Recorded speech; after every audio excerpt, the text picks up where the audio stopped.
months ago, I was at a big box store at the checkout register.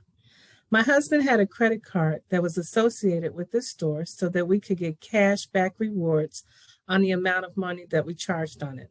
I was an authorized user of the account. As I was checking out, the register stated that the card was declined. I thought maybe something was wrong with the register, so I tried it again, and still it said declined. That was strange since the card had been paid off and I had just used it a few days previously. Thank goodness my husband happened to be with me on this particular day. We contacted the store to find out what was going on and found out that I had been taken off the account with no notice or explanation. I felt the bars in front of me. Later that afternoon, my husband received a letter from the bank stating that I had been removed from the account because I was no longer someone that they wanted to do business with.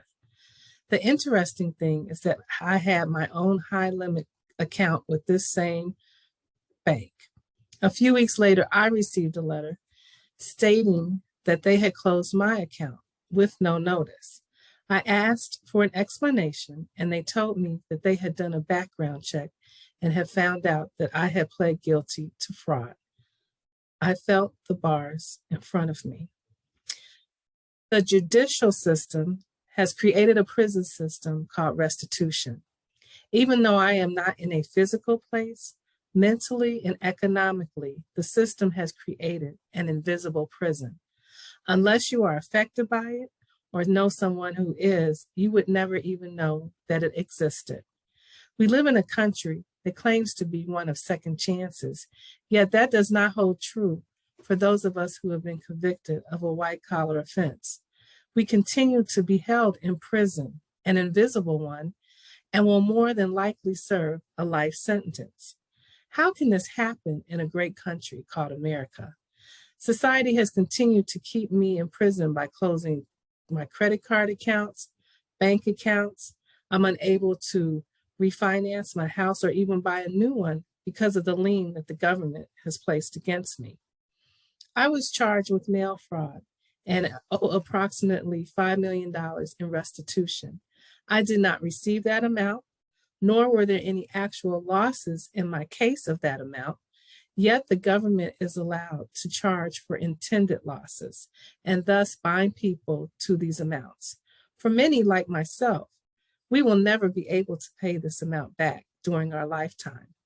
Prior to my indictment in 2012, I was the managing partner of a small minority law firm. I had never been in trouble before. I had no knowledge of the criminal system, yet I wasn't, even though I was an attorney. I could never imagine how my life or even my family's life was about to change because of the mistakes I had made. Yet society has no mercy on someone who has pled guilty to fraud, whether the accusations are true or not. I have become a third-class citizen because I'm also Black and female.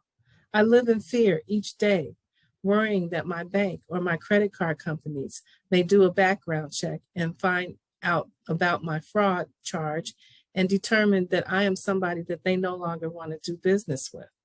I thought that when I got out of prison, I would be free because I had served my time. However, society does not allow us to have that freedom. It is hard to get back on my feet and move forward when society will not allow me to take the F for felon off of my chest.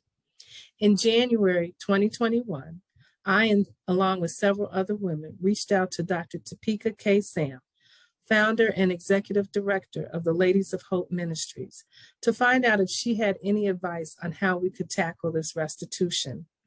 After hearing our stories and understanding the significant effects that was having on our lives, she embraced us and has supported our cause.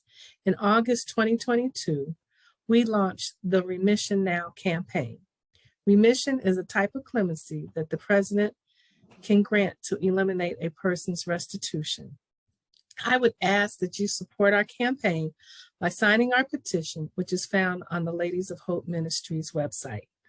If you know of someone who has been to prison and is trying to get back on their feet, do what you can to help them. Everyone deserves a second chance.